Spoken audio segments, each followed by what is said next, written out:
आपल्या बिझनेसमध्ये आपण फाउंडर म्हणून किती कस्टमर सेंट्रिक आहोत ह्याच्यापेक्षा सुद्धा आपल्या संपूर्ण स्टाफ किती कस्टमर सेंट्रिक आहे आणि एस्पेशली जो कस्टमर फेसिंग स्टाफ आहे तो ग्राहकाबरोबर किती चांगल्या पद्धतीने काम करतो हे जाणणं अत्यंत गरजेचं आहे.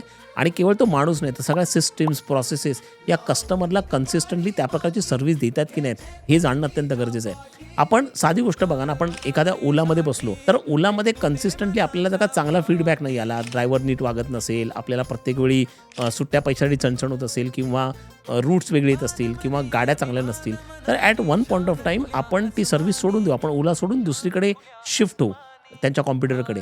आता याचा अर्थ असा नाही की भाविश अग्रवाल काय विचार करतात ओलाचे संस्थापक. याचा अर्थ असा आहे की ओलाचा जो शेवटचा लोएस्ट नोड आहे ड्रायव्हर त्याच्या परफॉर्मन्सवरती डिपेंड होतं की आपण ती सर्व्हिस कंटिन्यू करणार आहोत म्हणून. हीच गोष्ट रेस्टॉरंटमध्ये, हीच गोष्ट टॉकीजमध्ये, हीच गोष्ट प्रत्येक सर्व्हिस इंडस्ट्रीमध्ये इम्पॉर्टंट आहे. साधा कॉल सेंटरचा फोन आल्यानंतर सुद्धा त्या कॉल सेंटरची ती मुलगी कशा पद्धतीने तुमच्याशी बोलते ह्याच्यावरनं तुम्ही तो ब्रँड बरोबर कसं रिलेट व्हायचं हे तुम्ही डिसिजन घेता.